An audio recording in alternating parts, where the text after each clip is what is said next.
Alright, okay, welcome to what is now named the DonkCast. After much deliberation, by much deliberation, I asked 20 seconds before this started, what should we call it, and Tom recommended the most amazing name known to man. There will be, like, in future episodes, the best intro ever edited in that will... What the fuck are you... I was seeing if this was the actual thing. Yeah, this is the actual thing. Like, we're actually talking. This is the pilot episode, goddammit. Alright, okay. So, this podcast is generally, like, media-related, anything... Well, we generally chat about anything, but no kind of, like, serious topics or anything. So, if you come here expecting pearls of wisdom, you've not only come to the wrong place, you've completely come to the wrong people, because we are fucking idiots. So, yeah, I'll kind of quickly introduce my co-hosts on my, well, you guys can't see, but on my left is Tom. Say hi, Tom. Hi. That was good. That was excellent. Alright, on my right, again, you can't see, but is Andy. And he's looking at me weird. Say hi. Yeah, say hi. Wait, what were you whispering at me for? Hi, I'm Andy. I'm a co-host. Yeah, good. We're like the three musketeers of the DonkCast. The Three Stooges. Yeah, the Three Stooges of the DonkCast. But yeah, this is like the pilot episode, so quality, general kind of structure and everything is not fixed, so whatever happens in this episode will most likely be edited out, or it'll be like the end product will be 3 minutes long and it'll just be us laughing at the name DonkCast. And stop messaging each other over. Why don't you just say that out loud? That shitty... You sort of went along the lines of, oh, we'll be talking generally about media, and I thought this will be mediocre. Oh my god. There's, like, literally, I can hear the groans of the 2 people that will listen to this. This can all go in the edit. I reckon, you know what, we'll put this on iTunes and it'll just explode in popularity. And we'll make money out of this. People will donate and just like, I love the DonkCast. Forcibly, like, incept it onto everyone's iPhones. Well, like you two. You just like, you think weird. It would just turn up in someone's iTunes library, just like peek round the friggin' just like, oh, you're listening to Arctic Monkeys, are you? Well, we're on shuffle next. Well, for people who don't have anything better to do, they can listen to us. It was just us rambling on just about nothing. But yeah, it's generally media related. It'll be about anything from TV shows to games to comic books, whatever we end up talking about. We've got a general structure to the podcast, which is we'll first talk about a bit of a general topic. It'll generally comprise of like a genre or a franchise, something that we'll not really talk about in detail, and we'll mostly like vague opinions and kind of nostalgic memories. But the second part will be more specific. I mean, this week we'll be talking about Jessica Jones, or the first few episodes of Jessica Jones. None of us have finished Jessica Jones yet, but we just thought we'd talk about it since it's the new thing that's out, new TV show that's out. It doesn't have to be a new thing that we talk about in the specific thing. It could be an old film, like a classic or something. I mean, we watched Terminator 2 recently, and I reckon that would make for a good specific section. Anyway, okay, we'll move on to the first kind of like the general topic. We're talking about Fallout today because as you know, like Fallout's just come out, and like it's a pretty good game. Like Fallout 4, the graphics, the engine's just updated. It's finally they've just moved Fallout onto the same engine as Skyrim, and it just looks so much better. It's sort of like the shift from Oblivion to Skyrim in a general sort of sense, like from Fallout 3 to its successor. And like I didn't play it that long, but it's such a good, just graphically, storyline so far. It's a really good game. So yeah, I mean, I've played quite a lot of it so far, and I think it's been a really good game. Obviously, there have been a lot of changes in it from the old Fallout games, particularly the dialogue choice option, and a lot of these changes, people have had disagreement over. They've said, yeah, it doesn't make it. Do you like them then, or? Yeah, I do. I think there's been a lot of changes, and I mean, I know people have said, oh, I don't like these changes, but to be honest, I think the changes have been pretty much universally for the better. Well, just like one of the things about like the changes to it for 2015, the general sort of theme seems to be customizability, because I noticed that Phantom Menace also had the not Phantom Menace. I was so close on that. Phantom Menace. MGS5 Phantom Pain is also like really customizable in sort of a set location, as is Fallout in this sort of your sanctuary town. It's the mother base kind of. Yeah. You see, obviously, to be fair, out of the three of us, both Andy and Tom, Tom's been playing it pretty regularly. He owns the PC version, so you can play it. But Andy owns it on Xbox, and we don't really have the Xbox here. But I've not really played it, but I've definitely through various like videos and kind of watching people play it, I've kind of seen a lot of stuff. Some of the stuff I think's been good. Some of it's been not really for me, especially in terms of like from where I think the previous games probably should have gone. Like I'm not a big fan of the town building thingamajiggy. I mean I'm not totally sure. Like I said, I've not really played it in depth. I've not spent time with it, so I'm not sure how much of that is like a vital thing. But I know it's definitely, it seems quite distracting as a feature. Like you're trying to wander, like in Fallout 3 and Fallout New Vegas, you're essentially a wanderer who just wandered the wasteland. Whilst in this one, it feels like you're almost like rooted to somewhere. I mean, I know you could like stay at certain places and frequent certain places in like Fallout 3, like had Megaton and that kind of stuff.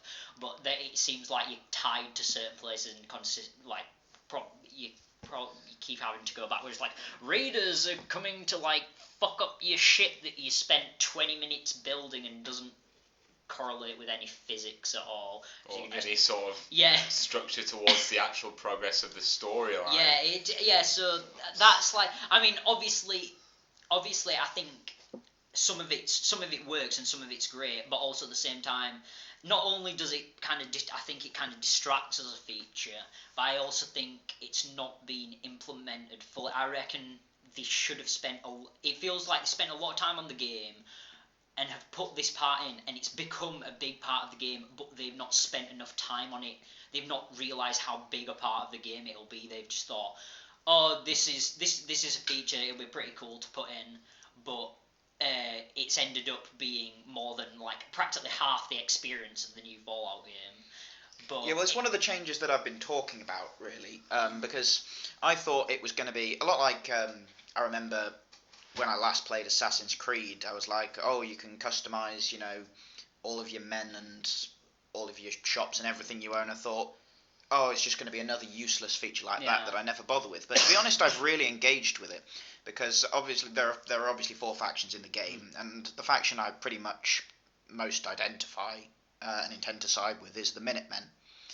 And building up the settlements and protecting them has been a major part of that. So for me, it's formed part of the storyline. Well, for like the Minutemen, they're sort of like the first people you meet. So like going back to Fallout 4, the first person you ever meet is your father, and you sort of want to stick it out to the end on that sort of basis. Liam Neeson in this one, though. I've got to say, downgrade in terms of dads. Liam Neeson would rescue you. Malcolm McDowell as well as President Eden. Yeah, friggin'. Oh, there's been some great voice acting talent. Going back in time to like Fallout 3, general thoughts. What did you guys think of it? I've got to admit, out of all the Fallout games I've played, I've only really played 3 and New Vegas, and I owned New Vegas, and I've spent a lot more time with that than with Fallout 3. But I think Fallout 3's aesthetic and generally it's got a storyline, but it's quite kind of like, this is just like an impetus for the rest of the stuff to start, which I think is excellent for an open world game, because it doesn't kind of say, oh, get back to this is the important part, which is kind of feels what it is with Fallout 4. It's kind of like, you've got to rescue your baby Sean. Yeah, that's pretty much that's one of the things. Yeah, that's one of the things I found most interesting about it, is because they literally take the story of 3, where you leave the vault to go search for your dad, on its head. Yeah. And this time, you're going out looking for your son. I definitely think I like that choice. The I think it's cryogenic good. choice in that was quite interesting as well, because it also presupposes that there's going to be a time gap between the father and son when he goes looking for him. I mean, I don't know, I haven't played that far yet. Yeah, I mean, But it's sort of... I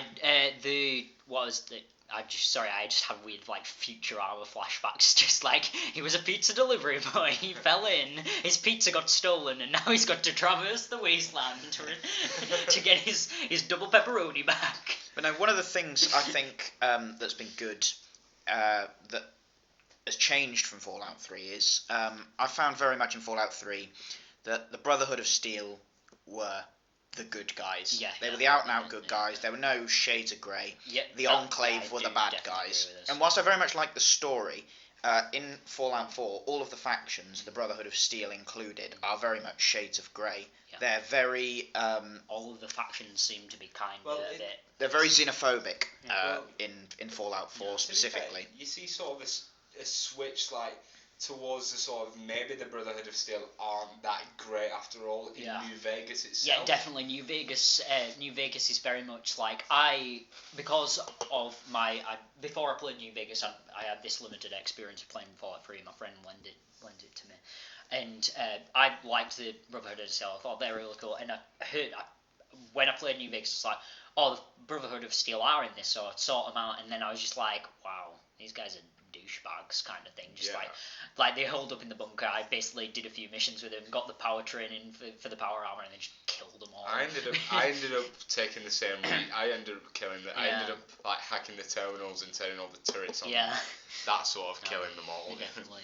I definitely agree with you with that. I think you see, I think it's kind of a shame because I think some of that storytelling you've been talking about, like kind of how all the factions have kind of that shades of grey, and no one's kind of on the moral kind of, has the moral high, moral compass, that sort of thing. There's a lot of that, but I feel then a lot of stuff has been taken away from the protagonist. Like there's no. Like they've taken the karma feature out, which the karma feature itself was very. I felt it was very kind of underdeveloped, and like the karma feature could have done with some extra stuff like rewards for doing certain stuff, like whether it be bad or good in certain facets. But like now it feels like you're just a guy, and you have like one choice or another. It's a bit Mass Effect 3 ending kind of thing. See, that's the thing with the karma feature. Like you already had a perk system, so they couldn't really reward you for it. For me, it seems like if you had good karma, you gain comments like you do in like say Skyrim, just like, oh, you're that guy who's been you've got sneaky fingers, all that sort of thing. Ew. Alright. I wouldn't want one of those rumours going around about me. Sneaky finger upgraded to 79. Yeah, I mean, I like the shades of grey a lot more with the factions. I mean, only the Railroad seem to be the truly good faction, but you encounter them a little bit later in the game. Definitely. But one of the things that disappointed me a bit about the storyline is I don't think it's any secret that your character is frozen at the start.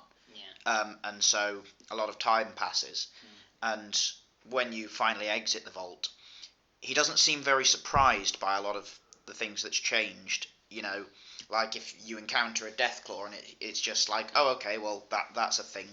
Yeah. It's not like, oh my god, what is this radiation monster? Have you come up against any Deathclaws? Well, that's the thing. You're pretty much get out of the vault.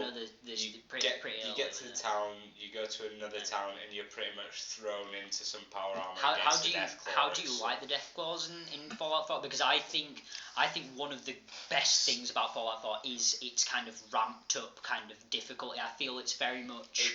It's challenging because for me, once you got to a certain point in Skyrim, in Fallout New Vegas, you essentially became this OP absolute like tank, and nothing could really touch it. I mean, you can get to that point in Fallout 4, but without Yao Guai roast and shit, which just breaks you as a melee character. And that kind of shit. Well, that's the point that I'm at now. I mean, I've always liked my rifles in Fallout 4, and I'm quite overpowered now, having just found a night vision assault rifle. But currently, I'm a Brotherhood of Steel Paladin, which is just about one of the highest ranks you can get with it. And so I've got some pretty good power armor, and I've built the best sledgehammer possible. Yeah. Well, So now I can beat a Deathclaw to Yeah. death, ironically. But also at the same time, you're still not going to have an easy time against shit like a legendary fucking super mutant. no, a Behemoth. Behemoth, Super can't mutant you? Behemoth. Yeah, well, that's the thing. I think that's pretty. I mean, I've got to admit, I'm kind of a bit of a.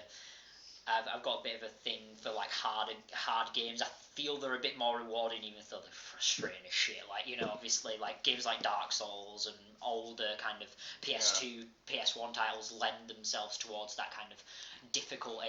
I think that's what I wanted to see more out of the newer Fallout and the new Elder Scrolls games, which I think they delivered on. Sorry, just to quickly, because that just reminded me of just Bethesda games in general. What do you guys think about like the release? Because there's been a lot of kind of controversy over this release, especially because the game's been in production for a long time. It's on a new console, the more powerful and stuff, but there's still been, you know, the same amount of bugs, that kind of stuff. In fact, I know a lot of people were saying about how the console release wasn't that great when traditionally it's been kind of, you know, better in previous iterations, and it's been, you know, I've heard a lot of stuff about that. I mean, you guys didn't run into any problems on either of your versions, did you? I mean, we played the Xbox one together at the start because I was still downloading it, and the only problem we actually ran into was a subtitles issue. Yeah. Where one of the frames? Minutemen kept saying the same thing over and over again in the subtitles, whereas his voice was saying something completely different. And I mean, I've had that a lot on the computer, and It's just general stuff that they're gonna have to patch with updates. To be honest, but do you feel though, because the game's been in production for so long and is on this new more powerful thing, that should be just less of an issue, or because not at all. Yeah, I mean, you get a diamond and it's not going to be. I'm going Chris Eubank here. It's not going to be. Chris flawed. It's going to have facets. But just over time, it's just a matter of polishing down like the edges on it to make it flawless. I'm looking forward to see what they do with the DLC and stuff, because I've obviously, you know, there's, you know, some people still haven't finished the vanilla game, kind of that kind of stuff. But I'm very interested to see what they can kind of do, because I reckon one of the other features that is great is the moddable weapons and stuff, and that taking that over from Skyrim and having stuff like legendary weapons and stuff, and taking that from kind of like more of a Borderlands kind of thing, and just like I think that's excellent. I really like that. The weapon customization really does seem to have taken a lot from Borderlands. I mean, even the type of weapon, obviously, sort of the common weapon in the Wasteland now is the pipe weapons, which are made of wooden pipes. And sometimes a hairband. we came across a sniper rifle where the sight was literally two nails and you had to aim in between two screws that had been screwed into the side of a pipe. Going on the line of DLC, Fallout 3. I know that you haven't played it majorly. One of my recommendations today is that you go away and play that at some point. What did you think of the DLC, Tom, of Fallout 3?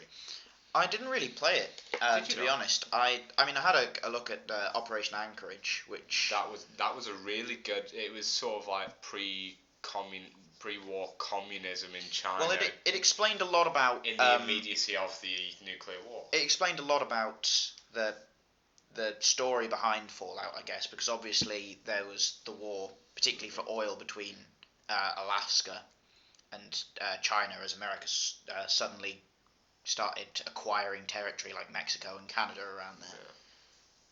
And I thought that was quite interesting, because it's amazing how many people play Fallout now and don't actually know a lot of the background. I don't really think the kind of like lore and stuff. Like I obviously appreciate a lot of people who like love the lore and stuff and love like the games in general. But I think one of the most excellent parts about that, and one of the most excellent part about a lot of kind of quite niche things that transfer over, stuff like Lord of the Rings and Game of Thrones and stuff like that, is that it can be this in-depth, complex thing that people can really like delve themselves into. But you can also literally you can pick up a Fallout game and just play it and just go, this is a great game, blah blah blah. That's it, and not having to understand that kind of I thing. don't know. I'm a bit of a stickler for Origin. You're a bit of a scumbag, One aren't you? of the reasons I really love the game Dragon Age Origins, and one of the reasons was because you got a start. You got 6 starts really in that game.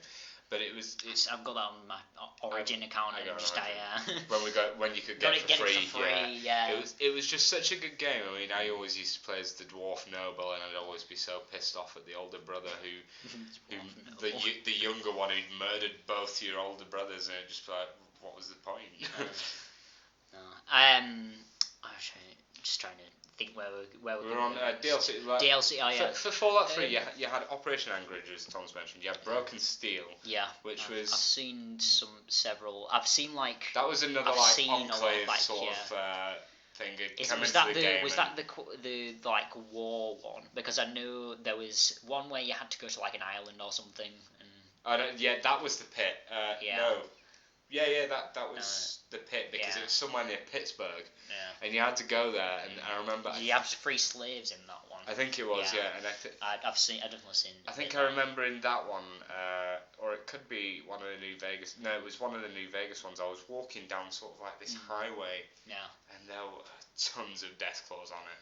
Mm. I mean, loads. It was going to Fallout New Vegas DLC. What would you say? What was the DLC for that? It was Dead Money, wasn't it? Dead Money was the Dead Money. Oh, the traps. That was the one where you had to walk down the motorway. That was the Saw one, wasn't it? Where you had an explosive collar and you just like every single. Boop, boop, boop, boop, that, however. It was a good DLC. That kept up with the Fallout sort of standard of DLC. I mean, liked that. The pit gave you a new sort of region to explore. That's what that did. But also confined it, whereas you couldn't go back I just want to quickly mention one of the best NPC characters in any game is the fucking toaster from Old Man Blues. That is is amazing. The toaster wants to destroy the world. That is one of my favourite characters. that toaster. So I remember my brother was telling me to like when you do that. Go talk to the toaster. I'm like, what is he on about? And then I realised that you've got this somewhat dominatrix type toaster. Yeah, it's so good. Oh, I love that. I think that's such a good bit of like. I like that kind of. That's quite. You know, that's almost like Rockstar-ish writing, isn't it? You know how like in Rockstar they have like the little adverts in the TV shows on the GTA and stuff. I think that kind of like little intricate like writing that you just have, just like, it doesn't even have to be, it's not even something that you've got to be like blown away by it, but it's something that you just like find and you just think, oh, that's really cool, that, and then you kind of like walk. I think that's like the foundations of a really great game. Like I was saying earlier, facets. They made that toaster flawless, Calum. Oh my god. I remember going back to the DLC, there was the spaceship one as well. That mothership. The mothership Zeta.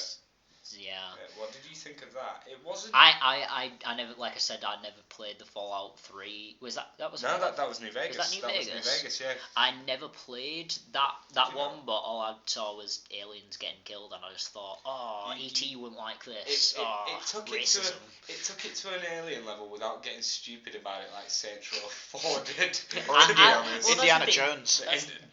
Don't go there. Oh my god. That's definitely for another episode. Jesus, we should just do a Kingdom of the Crystal Skull special. That's what we should do. It's just older man Indiana Jones. What about those CGI monkeys though? And we'll have a guest star, Shia LaBeouf. Oh yeah. For that episode. He'll do it. Yeah, he probably will. Yeah, that's alright. You know what we'll do? We'll force him. We'll do. You know how he did that fucking 50-hour challenge where he watched all of his movies? Just make him repeat watch Kingdom of the Crystal Skull for 50 hours, and he's just like, you're a teacher part time, and just like, no, that joke's still bad after all this time. But yeah, no. My general consensus is, I like a lot of the stuff that they've done with Fallout 4. I think a lot of the stuff they've done. I think there's no doubt, there's no kind of way around that it's a very good game. Like it's a good game. It'll be enjoyable to play and stuff. but I just think some of the stuff it kind of, it's skimped on, and I don't particularly like.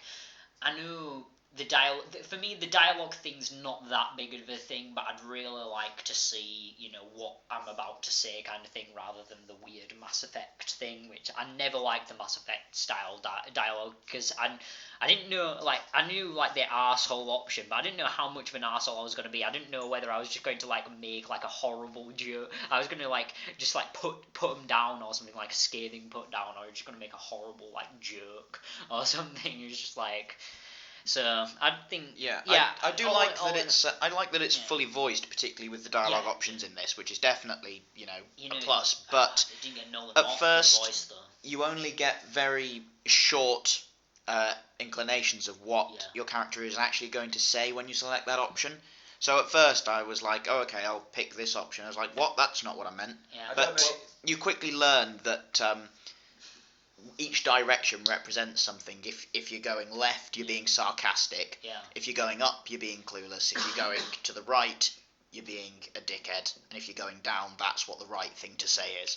Well, to be fair, it takes me like. I wouldn't say that that's necessarily better than the Fallout 3 approach, where it would tell you exactly like what you were going to say. To be fair, it wasn't voiced, but if you did it and it was voiced now, one of my favourite lines from that was when your main character was talking to Butch, and it was, you had these all this options like, oh, I'm sorry, Butch, all this, and then the last one was, do you kiss your mother with that mouth? And that was the one that would incite a fight the quickest between you and Butch. Like that. I love some of the like Saki writing, but the thing is, do you find it kind of almost ruins like the immersion, the fully voice thing? Because like, for example, a line like that, it could be delivered like amazingly with a voice actor, but for example, I still imagine that just like saying that in a proper like dodgy Bronx accent, like, you kiss your mother with that mouth kind of thing, just like, I think, which is one of the things, I think it's just kind of, maybe just a personal preference thing. I mean, obviously everything's a bit, it's opinion based, it's personal preference thing, but I just think, like, I said a bit before, which I said before when we were initially talking about this, like when it first came out, and I think I'm going to pull back from that full statement. I said it's a good game, but it's not a good Fallout game. I'm going to retract that back. I do think it's a good Fallout game. I just don't think it's the best way they could have taken it forward, if you know what I mean. I don't know. I think they've taken it in a bit of a different direction. Like, I think it gives it open to more of like you already had like a level of control over the storyline in the first one, and then New Vegas more so with the companion quests. But this one you sort of got I say complete control within the frameworks of a good Fallout game. What do you think about the dog? The dog, I love dog meat. Yeah, dog meat's good. Yeah, I mean, I've got. But I tell you what, they've totally ripped that off from Codsworth as well. Call of Duty Ghosts totally ripped it off from there. It's a great obsession though. Later on you get the option to have Codsworth as a companion when you go back to Sanctuary, but I'm like, no, I want the dog. And I stuck with the dog. Yeah, the companions have been pretty good. I mean, I'm quite far through, so I've got a lot of the companions. I mean, they don't get stuck on rocks as much. That's definitely a bonus. The super mutant where it'd do that, where forks in Fallout. Is there any like overpowered Fallout 4 companions, like well, like Sharon from fucking New Vegas, or forks from Fallout? Well, so far, I mean, Paladin Dance. Paladin Dance. He's been quite. I like Paladin's Dance as a quite guy well because powered. he's just a stiff. Well, he's wearing power armor, so but I mean, it's the companions have been pretty good. The way you can command them as well. The dialogue options. I'm currently now. I've actually got to the romance stage with Piper, but my character only has level 2 charisma, so I had to take drugs to get her to go out with me.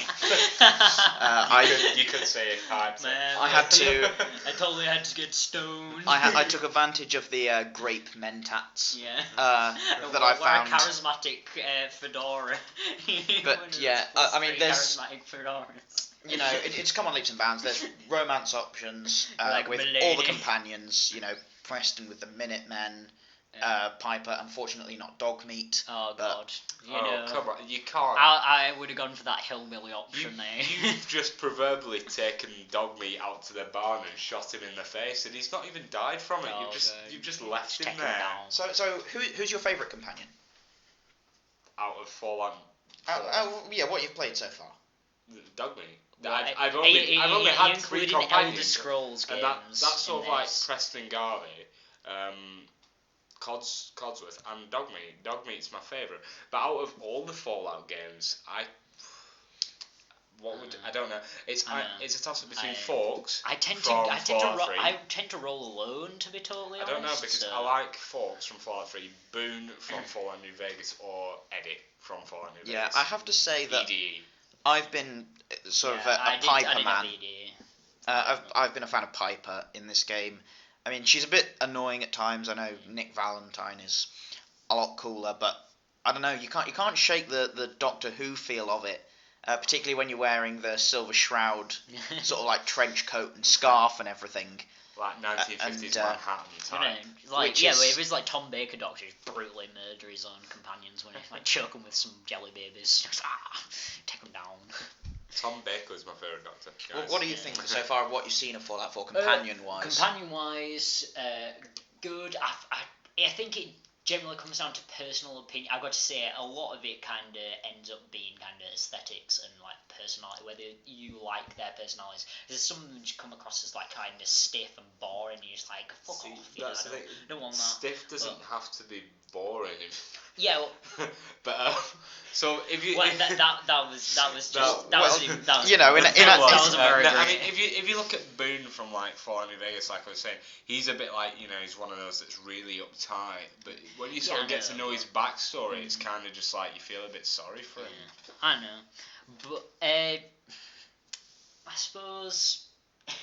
Oh yeah, we've just been running over half an hour, even though we were going to go like, oh yeah, a half an hour for the podcast in general, and it's like we've just been chatting shit about Fallout and every single little branch. Okay, so I kind of devised a system similarly to one of the kind of inspirations for me starting the DonkCast. It was a podcast called The Weekly Planet. And they have a good system, which is best and worst like movie ever. They do comic book movies, kind of. But I'm just thinking good or bad. Like literally, that's the only two options you can choose. So Fallout 4, good or bad? No question, good. Yeah. I think it's general unanimous consensus good. But I think I highly doubt anyone's kind of coming out of Fallout 4 and going, this is bad.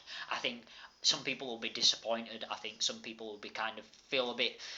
I'd say betrayed in expectations in very kind of like, I think that's quite over dramatic. Like, but I just think it's hard to please everyone like that. It's so difficult with an established like franchise to please everyone. I mean, you can see that with games like well with everything like you think about the new Star Wars coming out and I reckon even if it's a good film, I reckon a lot of people are like, no, but it's not like classic or anything, is it? And it's just like, yeah, but. It's just eventually, it's just hard to pamper to everyone. So I think, you know. Well, yeah. No, either way, I think we should move on to Jessica Jones because we're running on like 35 minutes now. So. In fact, we need to talk about a tiny bit about Civil War and back to Batman vs Superman. The new Marvel and DC films. I think we should quickly mention that. We weren't going to mention this because it's just kind of like, but it's just because it's just like popped up and it's like generally we're not going to do about like news and stuff, like brand new things like the specific film. Like we're not going to have like pay and go out to see a new film and review that kind of thing. We're just going to talk about. Like anything we randomly watch, and it's just going to be more like, hopefully for anyone listening, it'll be more the enjoyment of us chatting shit about something rather than actually, oh, this is informative and I better go see this because these 3 guys have recommended it to me. But yeah, okay, Civil War, Batman vs Superman. We'll start with Civil War. Yeah. I think we should try and keep away from talking a lot about the Story. rest of the Marvel films, because I think that's a general topic discussion for another day. Especially we'll probably talk about that kind of later on in the year. I mean, I'm not totally sure when Civil War comes out. That might be not during when we're all physically near each other, so that might not work for a podcast it's coming topic. Out in exams, I think. Yeah, not exams. Just before Easter time. So that's kind of an inconvenient time for us. So, but we'll definitely do like a general topic about the Marvel, because there's a lot. I've got a lot of opinions about the different Marvel films, especially as someone who kind of like both reads and kind of follows kind of like comic books and stuff. Like, I mean, I don't think you have to read or follow comic books to think, but I think that's always a good perspective to kind of have on the films. But anyway, Civil War trailer, what did you guys think? I really liked it. I thought it looks good. I think it looks a good follow-up to Captain America Winter Soldier, which very quickly I think is pretty much the best Marvel film. See, that's the thing. I've never watched any of the first 2 Captain America films, but seeing the trailer for that once, it makes me want to watch them. So, continuity and all that. Yeah. But so I liked the sort of how dramatic, how trailers are meant to be dramatic.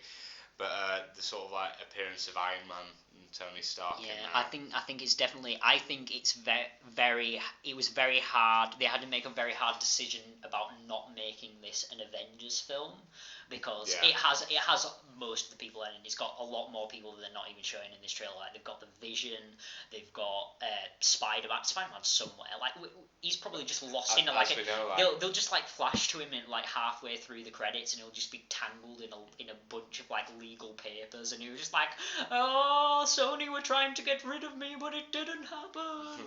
But as you know, like, Avengers are working on like the Infinity War storyline, aren't they? Well, I think. That's definitely going to get ramped up in Civil War, because sort of as a Civil War. Civil War was a cross. Was a title. Was like a company wide crossover. It was like a big event in the Marvel comic books. And spoilers for those who haven't read it. Captain America dies at the end. Steve Rogers dies at the end, and I'm not sure whether they're going to take that route. I think it'd be very interesting if they do. But I just think if it's the same level as Captain America Winter Soldier, I'll really enjoy it and come out of it feeling satisfied. I also really like to see Tony Stark getting punched in the face, because I think his transition from being the best character in the Marvel universe in like Iron Man 1 and like the original Avengers, to being kind of my least favourite after the second phase of this Marvel. Like, I don't particularly care for Thor that much. Hulk, I don't think he's not really a character. I'm a really. huge Thor fan. Like, I think Thor's Thor. good, but I think Thor's good in the Avengers. I think on his own solo films, he's kind of carried by the rest of the people. I didn't mind his solo films. Have you seen Thor 2 yet? I have not seen the second one. I didn't mind his solo film. Let's just put it this way. In my opinion, Chris O'Dowd, who is in it for 5 minutes, is a lot better than Thor in it. Like, I find his character so much more like relatable than Thor actually is. I'm not saying Thor's bad. I just think Chris O'Dowd's really cool at being relatable and being good in little comedy cameos. But yeah, I think Thor's okay. Mark Ruffalo's Hulk is underdeveloped at the moment, and I think it's interesting to see where that's going, because I know he was originally going to be in Civil War but got cut, and he's now in Thor 3 Ragnarok, so I'm not sure what they're doing with that. I'm not sure, because there was big rumours that they were going to shoot him into space and he was going to join it with Guardians of the Galaxy, and that's going to be a crossover, because there's a bunch of Hulk titles where there's like Planet Hulk, for example, where there's planet full of Hulks, so there's been a lot of Hulk in space kind of things. That's sort of like the thing. I mean, I really like Mark Ruffalo as an actor. I think he's good. I really liked the first Avengers. Yeah. I liked the second one. I liked Thor's role in both of them.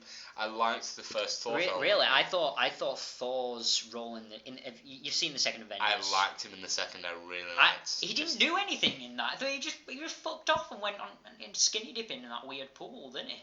Yeah, but I don't know. The bits he was in it was just like this laid back, cocky guy that was just like, you can't lift my hammer, and then this guy just comes along and he's just Captain America almost does it. Yeah, I think it's like that guy that have you seen the second Avengers? Yeah, I've seen the second. Well, that guy that they sort of like artificially. Oh yeah, Ultron does that. Yeah. He just comes along and picks it up. Ultron's David. It wasn't Ultron. It was who was it?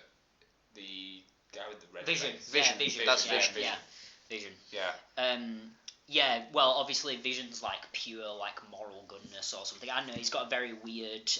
Ultron though, voiced by James Spader. James Spader was excellent as Ultron. I will talk about this. I'll talk about this a bit in relation to Jessica Jones later, but I think Ultron was great, but so severely underused in Avengers 2. Again, we need to shelve this kind of discussion because we're this is just for our Marvel discussion. Okay, so Civil War looks great. I enjoy seeing Tony Stark getting beat up because, like I said, he's gone from being this kind of cool character in the initial films to being quite two-dimensional and just being the character who makes a snarky comment. Like, I find him. Like, I know he's supposed to have that role against Captain America. Captain America's supposed to be the good guy. Tony Stark's supposed to be the snarky guy, and they're supposed to like. So whose side are you on in this? Definitely. Conflict? Well, the fact is, they both. I understand both their reasonings because essentially, just to explain it to people who don't understand, essentially, Civil War. In the comics, it was slightly different because it's obviously got basically they have to.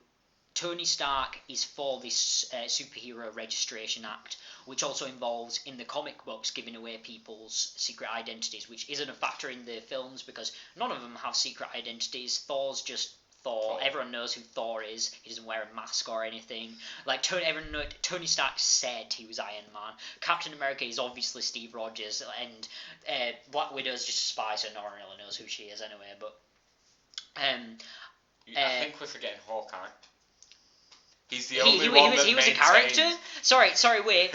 Who's that guy? That one guy who shoots arrows and just does fuck all in the film? He's the only one who maintains Robin secret Hood. identity, and that's sort of why... I'm sorry, inferior... No, I'm not going to go that far. I think Hawkeye is obviously going to be like more developed and shit in like the comic books and stuff, but I think he's been... Both, I'm not sure whether he's been underused or I just don't think he's that greatly done in the movies, but like they tried to give him that little bit of like humanity and exploration with the family in Avengers 2, but it was just like I was just like this part's boring. Samuel L. Jackson is in the barn. Why is he in the barn? Tony Stark's always been this guy that's been snarky. Captain America's always been the one that's giving orders, so to speak. Well, and you can see it in like the first two Iron Man films that I've watched so far. That Tony Stark is rich, and he obviously has a problem with people assuming authority over him. And I think that's always got in the films like the Avengers ones, and you can always see that. So I think that. To see the more serious side of Iron Man saying that actually you are my friend in the trailer. Well, you say that, but to be totally honest, from what we've seen, he's never been his friend. They've always been arguing. Exactly. There was literally a tiny bit in the start of Avengers 2 where they're like, oh yeah, you guys are, you're alright, like kind of, oh, Captain America's a stiff, or Tony Stark makes snarky comments, but they like each other kinda, and it's like, no, and then like literally a quarter of the way through the film, Captain America is on Tony Stark's arse, quite reasonably, because he's just created some fucking god-awful robot voiced by James Spader. It's like, you've created James Spader, what the fuck are you doing? Why have you... we've already got James Spader, he's alive in a... Why would you create a robot James Spader? He's gonna fucking drop a town I don't know, I sort of... But still, it's just sort of... It makes you feel like how, even though Iron Man can... Well, Tony Stark can be a bit of a dick to Captain America at times, it just shows like... Don't you think he's just lonely? Well, you say that, but the fact that we've got to kind of go, oh yeah, that's possibly kind of the thing, is for me kind of a bit poor like setup for this. I think we'll get like a part in the beginning that kind of establishes a bit more, or I'm hoping we'll get a part in the beginning that kind of establishes it a bit more. I mean, we already had a bit of a fracturing at the end of Avengers 2, but I'm hoping we'll get a bit more at the start, and it'll be that kind of. But I definitely think, just quickly hopping back to the trailer, and there's been I've seen a bunch of people who are just like, it doesn't look like Civil War. The Civil War was amazing and it was massive and stuff. And I was just kind of like, well, firstly, this is obviously a Captain America film, so it will be smaller scale anyway. So I was just like, that's a kind of dumb thing. Secondly, I also think that's kind of a dumb argument, because Civil War was fucking huge in the comics. I've not read all of Civil War, I've read bits of it, but it's massive and it involved multiple comics, multiple people, even Jessica Jones is like in it, kind of like, there's a bunch of different storylines and stuff to it, and trying to translate that as a film would be practically impossible. So I'm glad they've done it on a smaller scale, they've done it with certain people. I'm looking forward to Black Panther. Black Panther looked great in the trailers. Yeah, I managed to pick him out. I think it's very I think it'll be. I also I'm very interested to see the fact that Black Widow has sided against Captain America, especially after Captain America 2, where she is very much with Captain America, and that kind of I'd like to see that relation. You see, I think that relationship fracturing from what we've seen so far is a lot more interesting than seeing Tony Stark and Captain America's, because I know they're two big figureheads at loggerheads, but it's, to me, like, that's not really been a stable relationship so far. It's like, well, this seemed like it was inevitable, it's to be been totally coming from honest, the start, rather than, I mean, that's also good, like, but it should have been, these are good friends, but that's an underlying thing, which just hasn't been so far. So I think cards on the table then. Good or bad, the trailer? Good. I thought the film looked good. Obviously waiting till the film comes out to like comment on the actual film, but I think it looks good as a film. I'm just kind of critiquing like some of the build up, the rest of the films, but obviously the Russo brothers, who are the guys directing and writing this, have no input in that, so it's not like they could have helped. Yeah, for me, good. And I think one of the main reasons for that is what I say about a lot of films now. I said it about the Spectre trailer, even though I still haven't got around to watching it yet, is the trailer doesn't give too much away about the film, which I understand is one of the big problems that we're going to come on to now. With Batman vs Superman. And so, right, okay, Batman vs Superman. Before we start, Civil War good. Sorry. Batman vs Superman.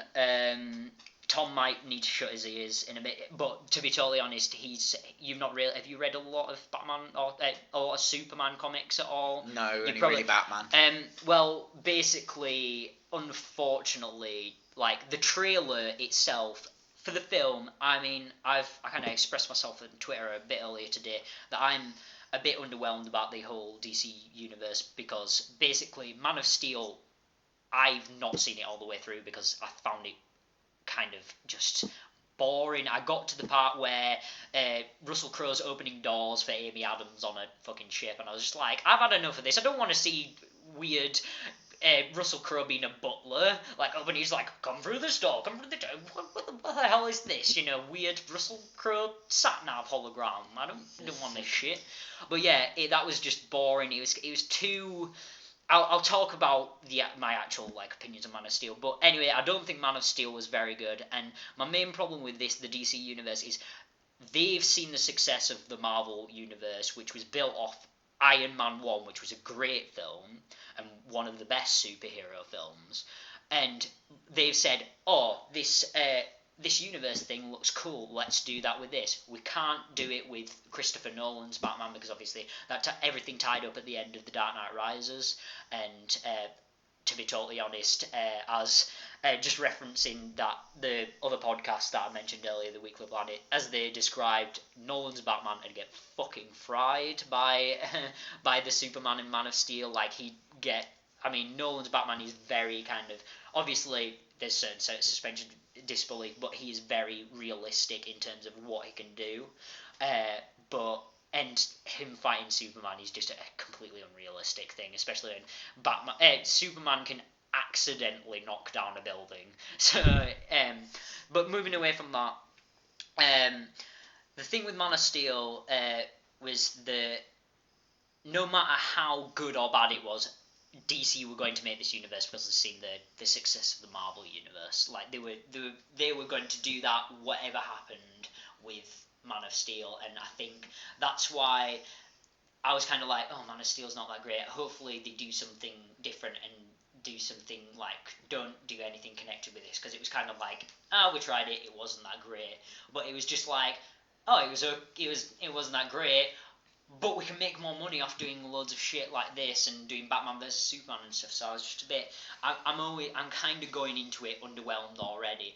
But having watched the trailer, I was like, this looks good. Henry Cavill. I mean, I said about when I talk about Man of Steel, I'll say this again. Henry Cavill looks like Superman. He's pretty much everything. He's this imperious figure. He is what Superman is. This kind of almost ridiculous, like classically good-looking guy who's chiseled. Chiseled, and he's this imposing man.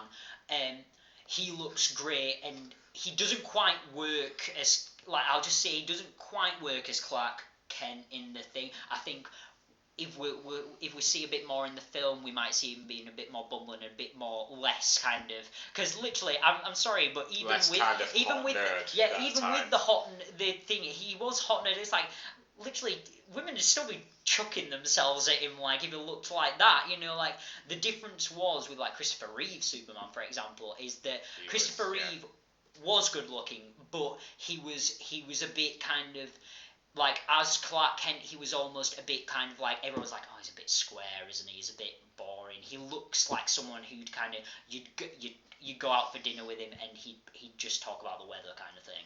And that's the thing that kind of it was a bit more of like he's not like a nice person to be around, or not a fun person to be around. Whilst like Henry Cavill looks like the sort of person who, like, as Clark Kent looks like the sort of person who take you out to a friggin' Alt J concert or something. If like any girls end up listening to this, just skip to like minute 51 and listen on from there, and it's all the stuff about Henry Cavill that you sympathise with. Yeah.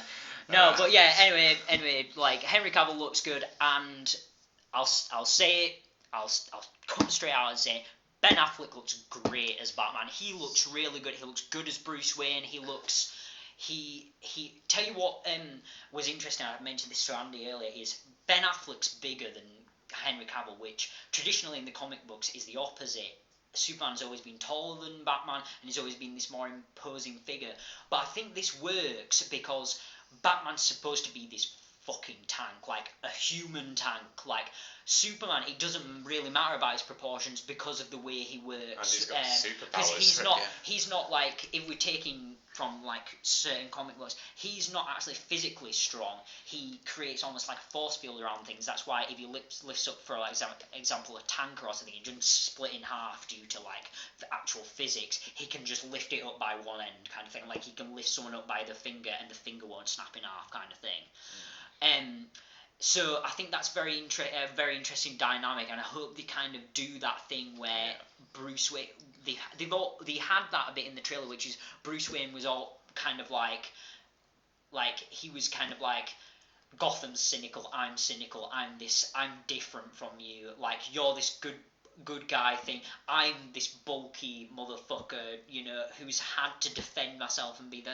Obviously he doesn't say explicitly that he's Batman, but he's kind of like, he's worked this for is it. I'm Gotham, you're Metropolis, you're shiny, clean, new, like sleeker kind of thing. I'm rough around the edges, I'm bulky, I'm not nice kind of thing. I think that worked great.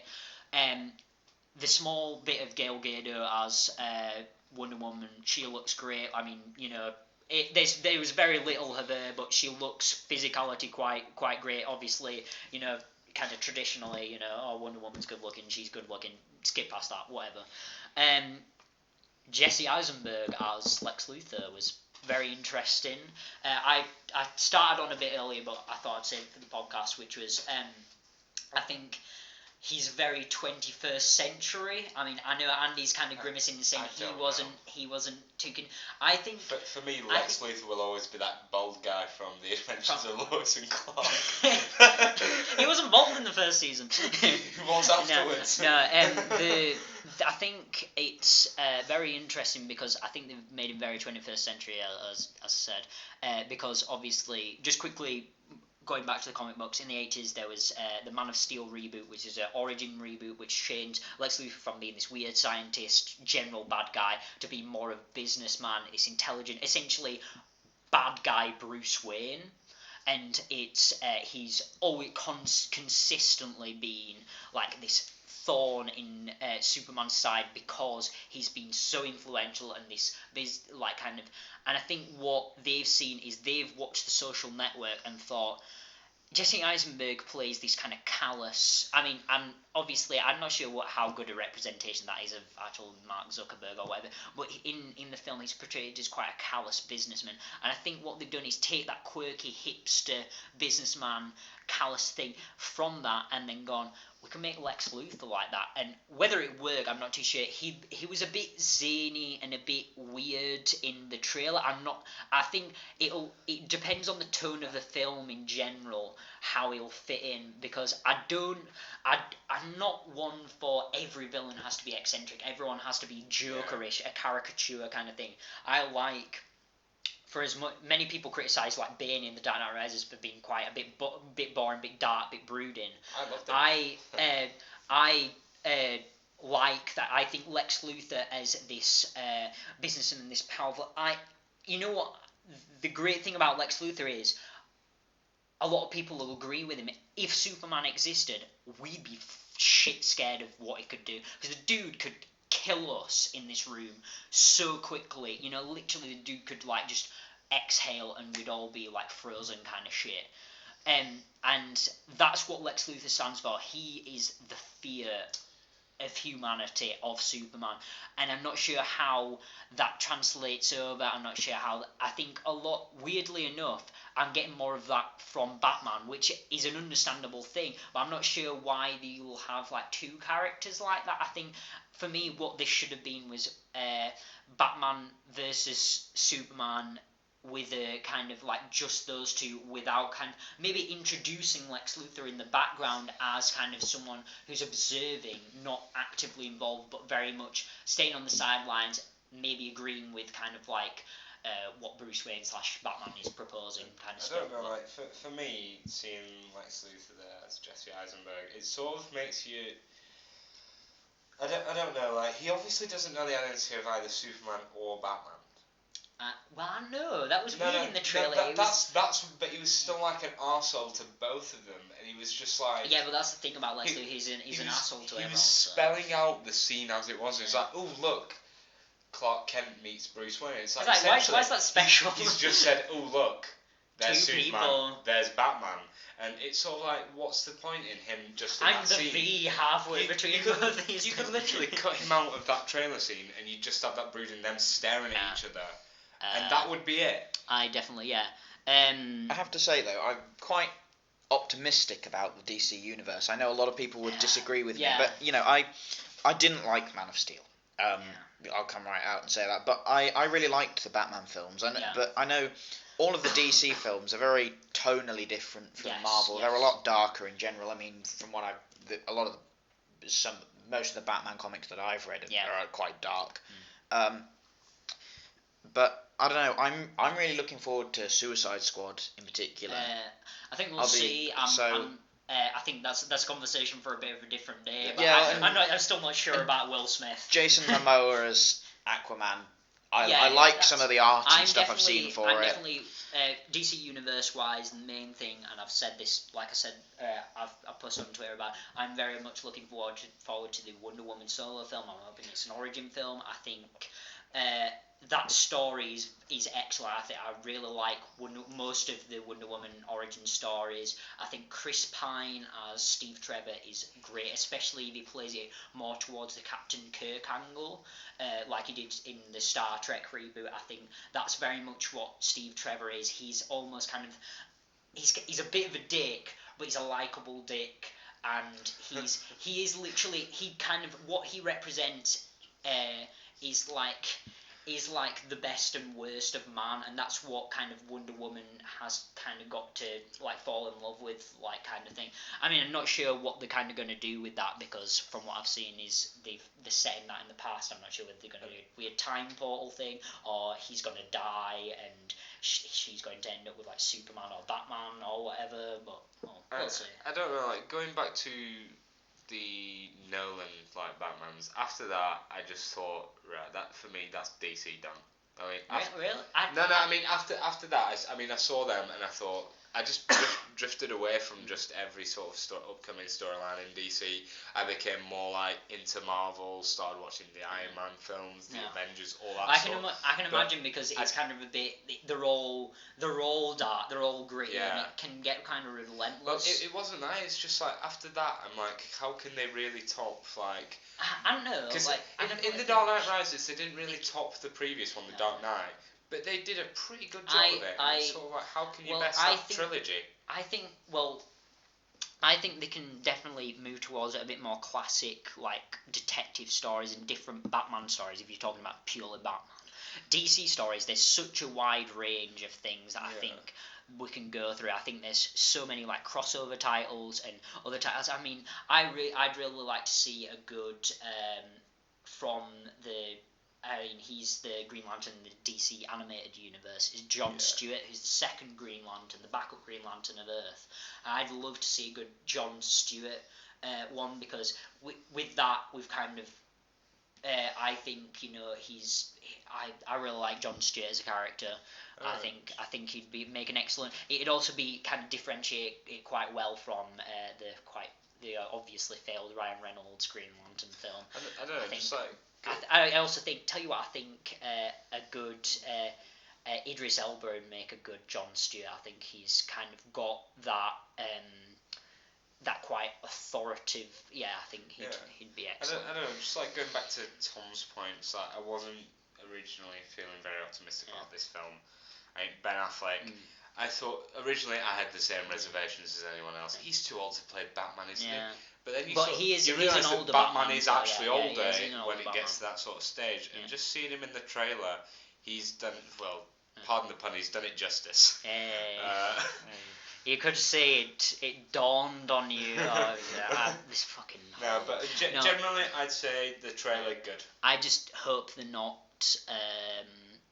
just borrowing, like I said earlier, they're not borrowing too much from The Dark Knight Returns, which, if people haven't read that, it's one of the definitive Batman comics. It's by Frank Miller, who's obviously done a bunch of different Daredevil stuff, Sin City 300. He's done some amazing comics. He's kind of insane now. But I hope it doesn't borrow too much from that, because there was definitely a lot of that in The Dark Knight Rises, and obviously Batman Begins is essentially Frank Miller's Batman Year One. So I hope they're not doing too much of the repeat of that.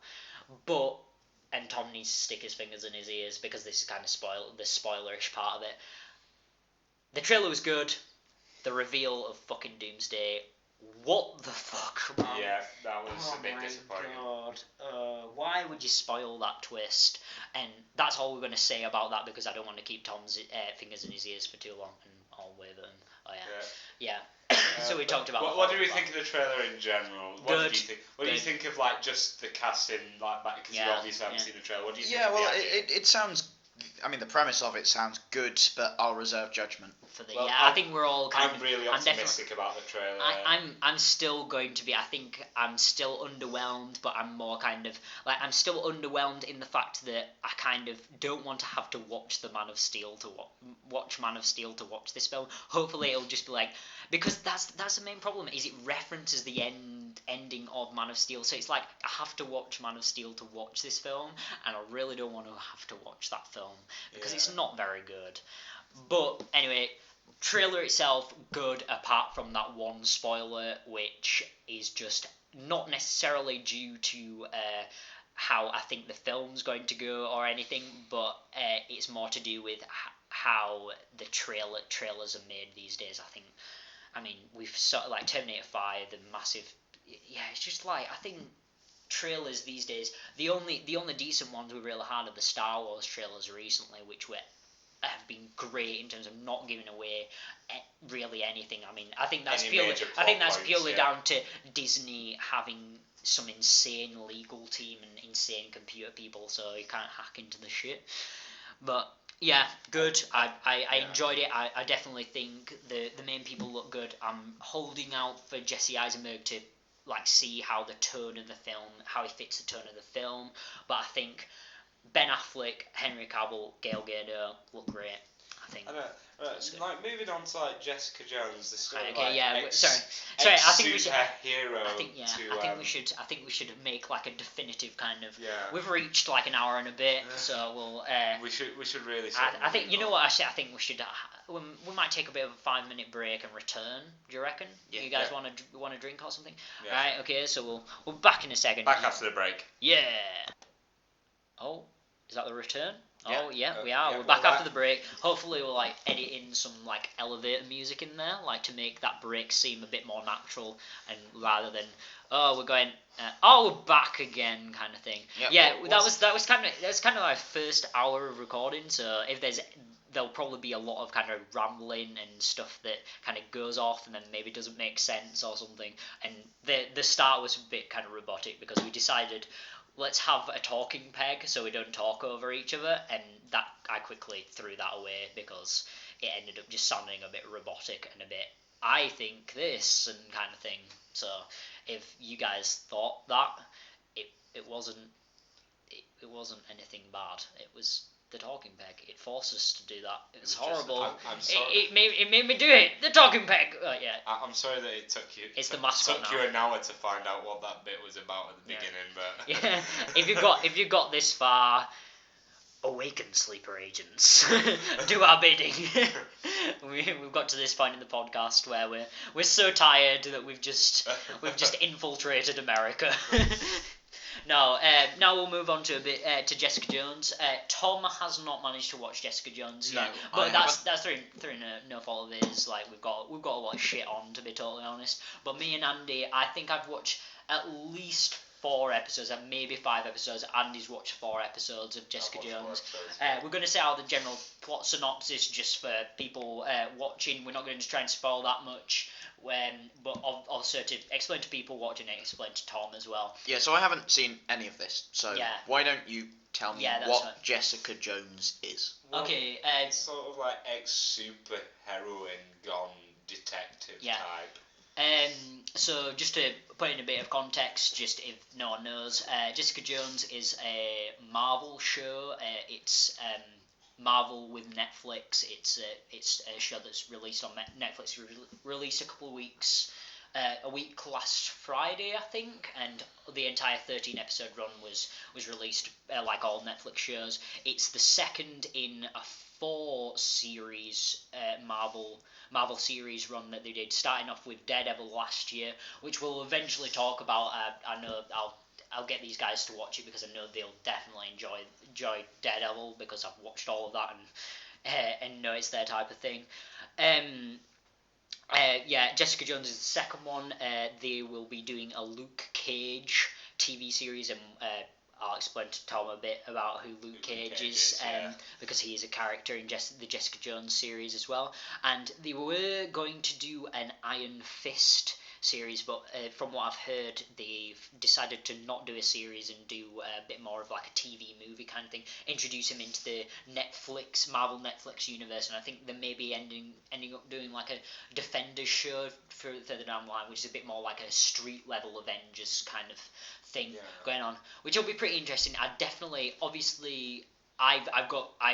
really like Daredevil, so I had high hopes going into this. I've heard a lot about the Jessica Jones comic book run, Alias, which was done by Brian Michael Bendis, and who I don't know whether you guys know, he wrote the comic book Age of Ultron, which is very different from the film, where he's acclaimed a lot of the stuff he's done has been kind of this is some of the seminal work for that character.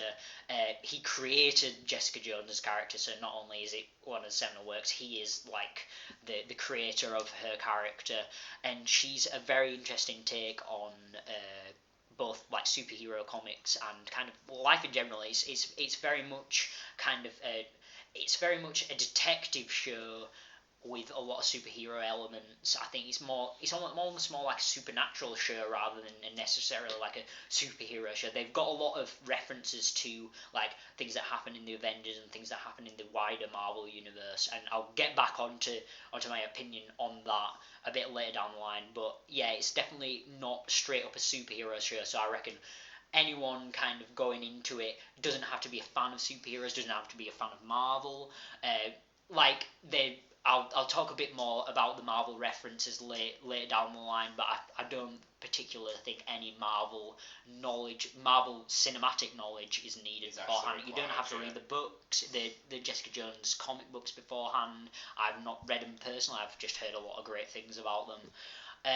But yeah, so getting into it, Jessica Jones is about the titular character. Titular character. I'm not sure which one's right. I think we're very, very awkward about saying just tits, aren't we? Whatever. Well, I'm not awkward about it.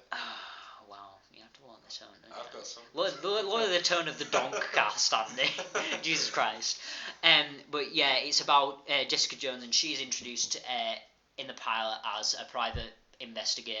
She generally, as she says, takes photographs of people fucking in the street. Mostly. And we're introduced to her as this private investigator who has obviously some sort of post-traumatic stress disorder, seen through these flashbacks of a man who is Kilgrave. We'll later know this man's called Kilgrave and played by David Tennant. We're introduced to her, and it becomes very obvious throughout the show that she is not straight up a normal person, being the fact that it's quite subtly done. Initially, for example, it'll edit her straight into like higher place, like not showing you how she's got there. It showed her jumping like it didn't quite it showed in her the catching pilot. the ladder, but it sort of didn't show you how far she jumped to get to that ladder. Yeah, it was very much kind of initially subtly done, obviously, until the car part where she goes to deliver what is it, like a parking fine. It was like a notice or something to that guy, and she stops his car with a hand, and obviously that there's varying plot things, but the main overarching plot is she at some point in her life has had an extremely horrible experience due to this man Kilgrave, which we don't learn about until the end of the pilot episode. Yeah. He has the power of not necessarily mind control, but more suggestion, like he tells you something and you do it, kind of thing. For example, he can say,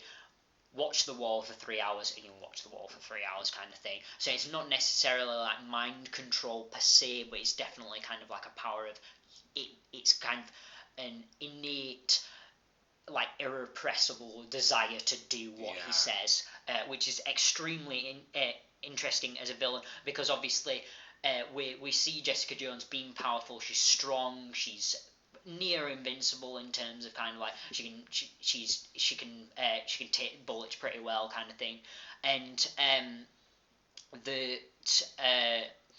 it's really interesting that she's obviously comes up against a character where her powers are essentially useless. She's essentially a normal person against these powers, but it's also the most interesting part of it is obviously the psychology of it all. Is it treats all of its characters as real people that can be affected. They're not one of the big criticisms of kind of Batman in recent years, for example, is Batman's almost like impervious to practically anything, like mentally.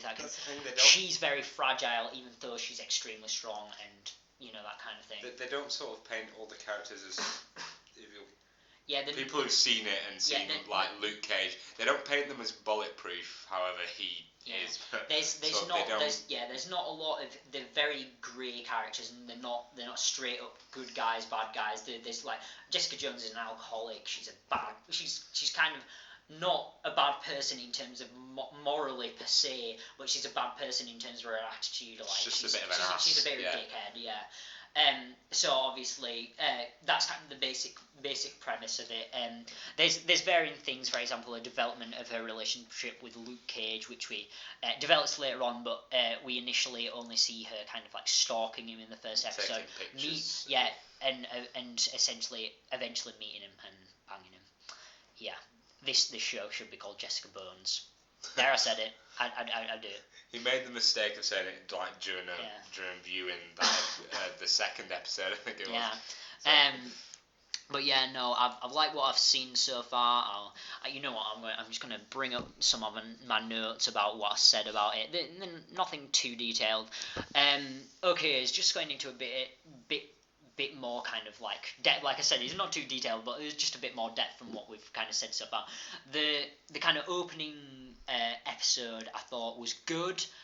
I don't think it was quite as strong as how Daredevil opened. Daredevil set what it was going to be straight from there.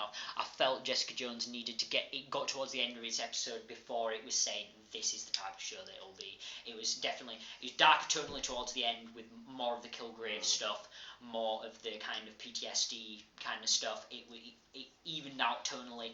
After that, the second episode was much better, and from what I've seen, it's been pretty much the straight gravy train of goodness so far. Well, that's the thing, like, even though it sort of gave, like, even though it was good but not great, it was sort of like a pretext to what the standard it was going to be at. I can definitely understand why the pilot was, why you know, was how it was, but it definitely, for me, I know it was trying to set up stuff, but it didn't feel strong to me. It didn't grab me like Daredevil did initially. I was kind of halfway through the episode and I thought, yeah, this is good, but can I really say this is anything more worth, like, it's kind of got to the point where you only really watch great TV shows nowadays, because there's so much on, you can't keep up with just kind of good TV shows. And I was thinking, this will fall into the category of, I'm not overly bothered about it, but it got to the end of the episode and I thought, yes, I want to watch the next episode now. I don't know, it's sort of like Gotham,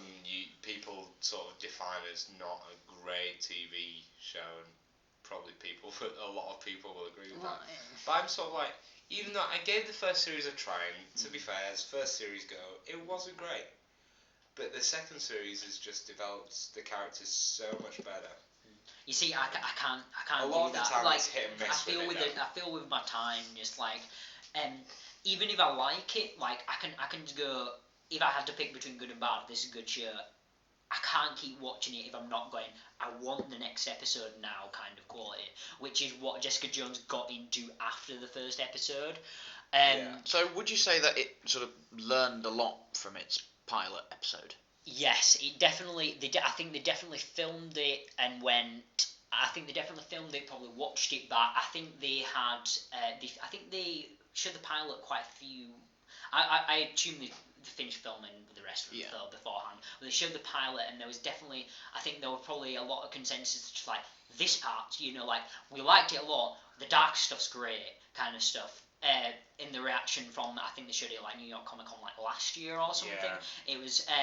But I think they definitely probably ended up watching back what they had from the pilot and went,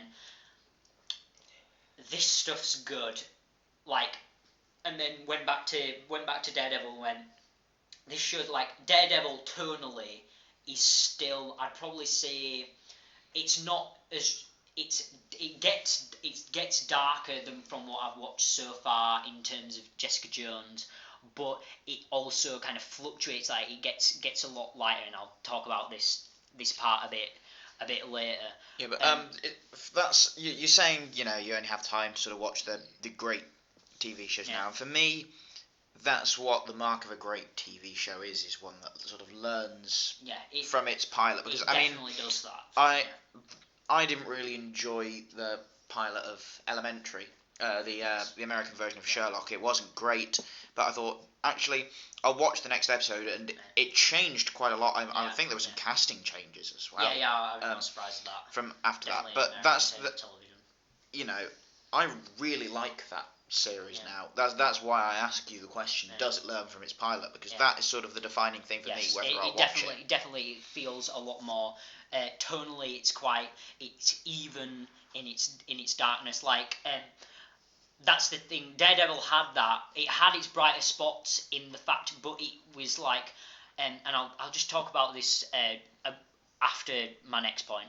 Um, I'll talk about like the comedy elements a bit after the next one. First, I'll just talk a bit about like the noir elements because it had a lot of that, that old kind of, actually LA noir, that old thing where it's just like, where it'd have like the like, I'm not sure with his saxophone or like bassoon in the background. It's like, me and my brother Tommy went to the thing, and he'd have that, that old New York kind of, feel, and it'd be like, and it's like, we went to the thing, and it'd have like the dialogue, the monologue kind of the character's thoughts, and it felt that didn't really feel quite even in the first. It felt almost like in the first part, because of the unevenness of the tone. Initially, it felt a bit kind of almost, like bad. I would not say bad, but like kind of teen comedy kind of things. Like I went to just like I was in high school and it just felt a bit kind of like that rather than the noir thing. But then once it settled into the darker tone, it felt a bit more like it felt a bit more kind of like the noir films. I felt with the tone evening out, the noir elements evened out as well. It definitely felt a bit more stable. It didn't feel like a almost kind of a not juxtaposition, but feel out of place with the tone. Going back to comedy, that's one of the points I feel the series lacks with Daredevil, is that Daredevil had one of my favourite comic book, like I'm talking comic book kind of like live action cinema TV show characters in Foggy. He was great. He was great comedic relief. I felt he was definitely my way in the show. He was very much like the relatable character. He was both comic relief but also very serious. He was very intelligent. He was involved in the thing. He wasn't just a guy who made bumbling mistakes or anything. He was very much a part of the plot, a part of the schemes. Contributed to the schemes himself, kind of thing, but also gave that kind of relatable humanness and the comedy, which I feel where Jessica Jones kind of lacks, because she is a super. There is good comedy in it. I think the comedy's. Some of the straight up comedy, because I think some of her sarky, like quite dark humor works real well, but I feel she's not as much as a good way in as say Foggy was in. It kind of needs that's where her you know what, I really can't remember the name of her friend who runs the radio. Trish should be that in that like way in, but she doesn't kind of work that well. I'd say Trish so far she's been a good character. She's been very relatable to quite, the almost kind of, the frustrated part of the viewer where it's like, just go after Kilgrave kind of thing, part of the viewer. But I've not felt she's very relatable in terms of she's not been there enough and not been kind of involved in the stuff enough for her to be kind of like a weigh-in for the viewer. That's where I feel it kind of lacks a bit there. But that's kind of a minor point, because to be totally honest, as a person, I really like dark, sarky, quite deadpan humor, which is why I like Jessica Jones, because I think she's a great character. I really like her. I think she's different. That's the main thing. She's different from things. Going back to like the whole PTSD thing. I mean, it's quite good. They've sort of like made it relatable, sort of in that aspect. I mean, in the recent episode 4, you sort of see like no spoilers, obviously. You sort of see like just the effects of that rather towards the end. Yeah. And it's quite intense, but it's really, really good. I mean, I definitely recommend it like for you, Tom, and definitely go I think, away. I think we're definitely recommending people to check out this from what we've watched so far. Obviously, can't comment. The end could be a lackluster kind of thing. We've seen just under half the episodes, so we can't really. How many episodes are there? 13, I think. 13. So yeah. We've seen I've seen like a 5. third of them. So yeah. What I'll say, just quickly commenting on the performances. Pretty much all great. Like David Tennant is fantastic as very high Kilgrave. caliber. He's generally a good actor. He's generally good. He's sort of like he comes from. You see him in stuff like Doctor Who is a goody. You see him in what was he was in Broadchurch. Well, Broadchurch he was a bit ambiguous in that. Yeah, so but still, I definitely think. But he's sort of come out as like now in the. I mean, you obviously saw him for that. He's got the great eccentric villain kind of Gary Oldman. You saw him like a bit of an eccentric villain in Harry Potter 4, but it was like a 5-minute shot. Yeah. And it's just like you didn't see enough of that, and that's what this really gives you. It gives you a lot more. He definitely badass David Tennant. I saw him in Richard II, where I guess he was obviously played Richard II, so I saw him there as more of a sort of a sympathetic villain. He's definitely here, which was an interesting role to see him in. He's an out and out villain here, and he's excellent. I wouldn't say, because that's the thing, I normally say it as an eccentric villain, like, people have to ham it up a bit. He's not like that. He's eccentric in terms of, like, what the character is. The character is a guy who tells people to do. He's very actually quite subtle in the way that he's a man, like there's never any times where he's like weirdly like dancing, that kind of like I don't know. I'd sort of thing, like, you know. I'd definitely say he's a I mean, in some senses, he's a ruthless villain. Yeah. Part of me can't help but feel he might be a bit scared of Jessica Jones. I definitely think that. I think we'll kind of keep. I think that's something we'll have to come on to. We'll have to come on to that once we've like finished we've the entire show. I've got a note here just saying good use of suspense before we see him. That comparison with Daredevil, you guys haven't seen Daredevil, well, you don't see Kingpin straight away, and Kingpin's the villain in that. You never saw him in the first episode. Well, that's the thing, yeah. There's no kind of like, oh, here's the villain kind of thing. There's this great build up of suspense, and I think it's executed well in both of them. Like we kind of see bits of Kilgrave, but we never see a lot of him.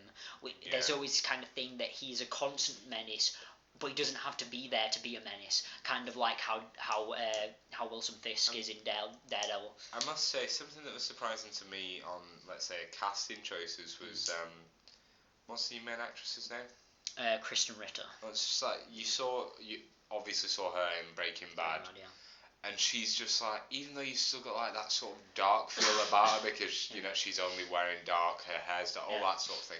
She's a completely different character, and she's actually come through it quite well. Yeah, I think she's excellent. I think both her and Michael Coulter as Luke Cage are both excellent. I think. Tell you what she does extremely well is she kind of does that kind of. She kind of comes across as, you know, she comes across as that sarky kind of devil may care thing, you know, like banging dudes left, right, and centre kind of thing. But she does that. It's believable in the way she does that because it can almost feel forced with some people, but she does it kind of almost in like it's natural, like matter of the fact thing. But yeah, all in all, very good. My final point is, and I mentioned this kind of earlier with Ultron and how he was underused in Avengers 2, is unlike the films, which I felt have been very thin on the ground, very weak in terms of their villains, both Daredevil and this their villains have been excellent. I think there's been a great balance between, there's been great heroes and great villains, which I think Batman kind of like... Batman's a very interesting character and very kind of complex and stuff. And so his villains, which is why Dark Knight worked very well. Whilst I think his kind of character was a bit shoved in the background, which is why Dark Knight Rises didn't work as well. There wasn't quite that counterbalance. Bane was kind of shoved in the back towards the end as well. I think that's why that film was kind of weaker kind of thing. I don't know, like, you say like not like for Marvel villains like Ultron not very good use. I think Loki, Ultron, that's it. I think Loki in the first Avengers was kind of like he was there. Yeah. He kind of did a malevolent shit for like a bit of the film, and then got bashed by Hulk, and then that's the it. thing. There's not a lot of use of them villains just as like villains. Yeah. But also like the thing is, there's not a lot of use like in the like first instance of David Tennant as the villain. What you find though is there is a good use of it. It's sort of like it bleeds it into sort of reality with the scenes. It shows you what she went through. Yeah. And that's quite an interesting spin on it. And as far as I can say, it's a lot better than the use of villains in Marvel films. One quite final quick point. I think it's very interesting like use of colour. I think the use of colour like thematically is great. I think there's been a bunch of different little stuff, but the main thing was the use of purple in the flashback and the use of the purple ties and the purple in the background, and even like when Kilgrave's watching the rugby, like this purple, the rugby team are wearing purple strip, which is a reference back to Kilgrave in the comic, also known as the Purple Man, and he's got purple skin in the comics. That's just like a really interesting like little thing. I think it's really intricate and really cool. Just something to look out for, yeah. I mean, should we just try and wind the kind of thing up? One final point from me, like talking about general overarching themes, you always have this like broken door for Jessica Jones. Oh yeah. I think that is very I think she sort of gets it replaced and breaks it. Yeah, instantly. I think we'll talk, because that's a very interesting like going back to an actual kind of like legal and criminological like theory. There's a lot of different stuff like thematically there, and I think we could go over it all day, but I think we're going to try and keep it a bit more kind of do we think it's good or not kind of thing. I think if we wanted to write an essay, we could write an essay. But we could, but it's just something to watch out for. Yeah, I think there's some very overall though, I would definitely say I'd recommend it. It's great. Good, so good or bad? Yeah, good. Good. Yeah, no, that was a surprise. That was a real You just said it was great after.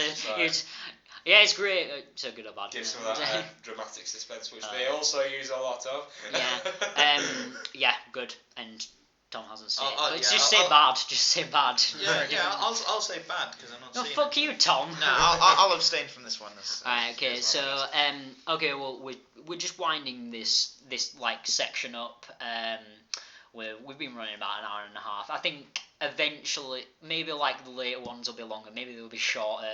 I think this will probably end up being less than an hour and a half, and we'll cut certain parts of it. I think there'll probably be a couple like awkward silences and a couple bit of like exchanges that we'll probably just cut out a bit. They just sound weird when we play them back. But anyway, so we want to do like I had an idea for like a bit of a final section that we can kind of just all be good for both us here as like the co-hosts and for people who listen, if anyone listens. Hopefully people listen, which is just like a recommendation section. It's not necessarily something we're reading now. It's something we watch, something we like, something we think other people should watch, read, play. It can be anything, any basis of media, whatever, and just go convince me to watch or play or read or something. Go on, Andy, you can. Do you want me to start? Right? Yeah, you start. I thought what I brought to the table today was Heroes, and I'm not just talking about like the original. I'll start off on both. Right, originally, as like anyone that hasn't seen it, just Heroes generally as a series was good. I mean, the first series of the original. Would you say overall it's good? Yes, definitely. The first series was amazing of the original sort of arc, let's call it. The second series was a disappointment. Was that the one with the weird time traveling thing? Yes, yeah. The second series was admittedly a disappointment. In light of that, when you saw the third and fourth series, it redeemed itself quite significantly. But like less of Heroes, like as some people may know, Heroes Reborn has just aired. The first 10 episodes have been aired. There's 3 more to go starting January. But starting off, even for die-hard Heroes fans and sort of just like newcomers really. So you weren't just coming into Heroes Anyone Reborn. can watch it, and it sets with that same sort of high caliber writing. Yeah. You don't need any sort of background knowledge. I mean, you start off obviously with one of the main characters from the original series, Noah Bennett. So it's something like even new people can relate to. Old people, like old so diehard Heroes fans, it's kind of can a bit watch of both. it. Yeah. It's definitely something I recommend watching. I mean, I've watched it as the original. It follows like the story of several characters, but you see their characters develop over time. Yeah. I mean, I'm obviously not going to give much away, but Jack Coleman's acting as Noah Bennett it's still really good. Yeah. He's one of the only recurring cast members, as well as Masaoka as Hiro Nakamura and Angela Petrelli's actor. And Angela Petrelli's actress, which they all just play. Hillary Clinton. They're super similar though, aren't they? We weren't going to go into politics, but sorry. It just reminds me of she just reminds me of it. It's just like it's more the way she talks than anything. Yeah. for me, I definitely recommend going and watching Heroes Reborn, if not the original series. I mean, you can afterwards. But I definitely recommend that both of you go away, watch Heroes Reborn. You will not be disappointed. Definitely not going to check it out. You need to check. You actually need to. If you love the first series of Heroes, you'll be on it. Tom, what are you going to recommend? You can go for anything. Well, I'm currently reading Raising Steam by Terry Pratchett. Which is his final novel. It was the final one he'd sort of written before he died, completely written. He's released. I think the latest one. I think it's The Shepherd's Crown. Don't quote me on that title. Is it like a Discworld one? Because It's a Discworld one. It's the final instalment that he's written on the character of Moist von Lipwig. So do you have to read previous ones? You have to read Going Postal and Making Money. Yeah. But of course he's written about 50 odd books on the Discworld now, and they're all in their individual mini-series that are often totally unrelated, although there are a few recurring characters, so you can read them in pretty much any order. It still makes sense. So when you say Discworld, is that like the universe it's set in or something? No, it's the planet it's set on. Okay, that's which what is I mean, a huge flat world on top of elephants on top of a turtle. But that sounds like the very weird. Do you remember that weird SpongeBob episode where he zoomed out and the universe was just marbles getting played with by giant interdimensional space crabs? Yes. Yeah. That was amazing. That was when SpongeBob got philosophical. Sorry. But I think Terry Pratchett's fantasy writing is incredible. He's one of the greats. And I always judge that by the believability and the depth of the world they create, like Tolkien, George R.R. Martin. And it's genius fantasy writing, sort of at its best, and the stories, particularly in those ones, are really good. And it's a really good time to be reading Terry Pratchett at the minute, because obviously no more books are really coming out at the minute, so you can finally catch up on it. Yeah. I'd say, like you mentioned, is one of the great. I'd say it's one of the greats of, let's say, the modern era. Really, like alongside. Well, to be fair, there's not been fantasy writing. Martin. There's not. Fantasy is quite a modern thing. Fantasy is quite a modern thing, yeah. Going Postal was very popular, and Making Money was also very popular. But a lot of people have said that Raising Steam hasn't sort of quite met the caliber with the the stories of the character. But to be honest, I've found it very interesting so far. And I'm hoping it's going to be a fitting conclusion to the trilogy for the character. So I'm going to recommend a comic book because I've been reading it pretty. I've recently got the Comixology app for my Kindle, and it's essentially it's kind of an app marketplace for comics, and it's bad because it's got a lot of deals on really interesting looking series, and I keep buying stuff. So there's really I've got a bunch of series that are lined up that I can talk about as recommendations and kind of stuff from that app. But I think the first one I'm going to talk about is a series called Invincible, which was created by a bunch of different people, but I only really remember Robert Kirkman, who's was the creator of the Walking Dead comic book. Yes. So Yeah. obviously that's very popular now, thanks to I don't know, some weird audiobook version of it or something. Yeah. You know, like some not the TV series, if you But yeah, no, Invincible's TV series. Invincible's good. It's essentially about a teenager who, through puberty, acquires superpowers. His dad is Omni-Man, who is essentially Superman.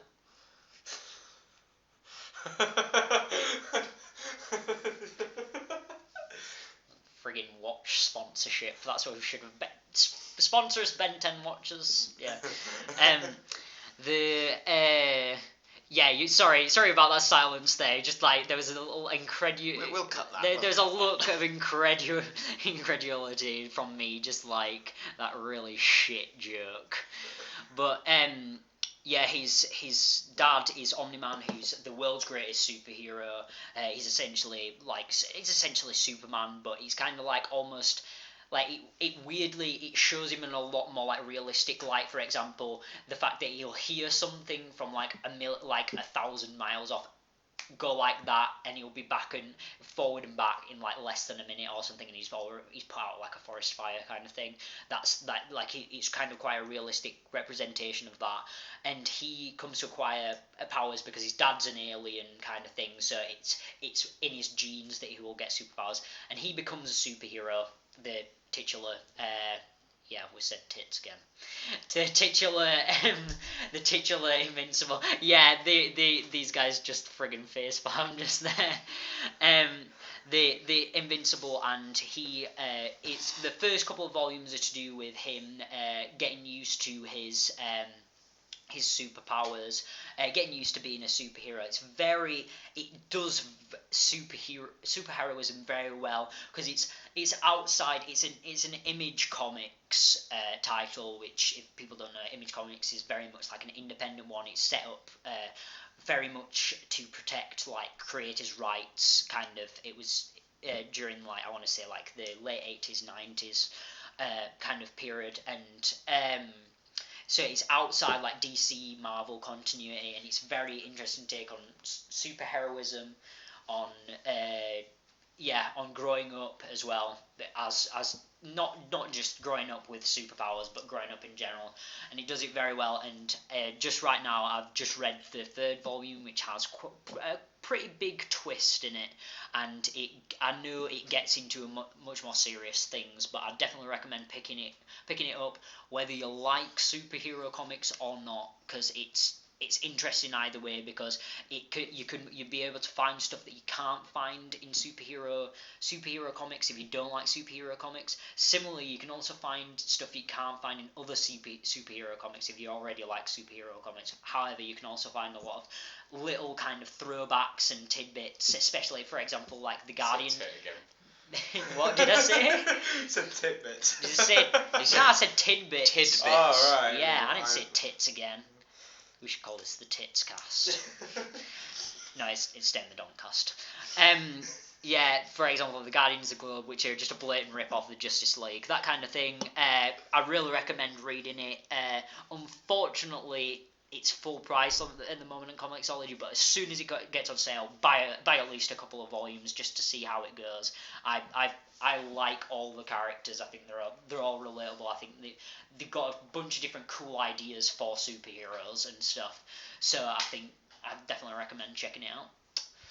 Okay. So yeah, I mean. So teenager grows pubes and superpowers. Yes, it's Pupil Invincible. That's the title of this episode of the podcast. That's what it's gonna be. All right, we need to wrap it. We need to wrap it up. I think I think we've got to go for titular as the title. The most tit-tacular podcast going. Okay, That is we're so we're in game we're in like we're an hour and 3/4, although we're not sure how long it'll actually We're be. definitely gonna cut. We're gonna something cut. out of We're it, definitely yeah. gonna cut some stuff, but we're gonna wrap it up. So say bye, Tom. Bye, Tom. You fucker. Don't get sarky with me, you little prick. Oh, you can't. Nah, I faked hitting him there. I didn't actually hit him. Don't call the police when you listen to this, please. There's blood everywhere. Oh God. Not with the kettle. Yeah. All right. Okay. See you later, guys. That was that was great, Andy. That was exactly what you wanted. That was from exactly Tom. that was exactly what I wanted. We and also might have females listening. the fact so the fact that you got you did what I wanted was kind of so surprising. That's why I saying. But yeah, anyway, thanks from Tom, Andy, Calum. I hope you enjoy listening to at least a bit of this in return for the next episode, because that'll be awesome as well. We'll have ironed out every little crease by Yeah, then, well, literally, it'll be so professional, the next one. Like, that it's gonna be that diamond. he just mouthed a your mum joke, but you guys can't see that. Anyway, right, okay. Alright, see you guys.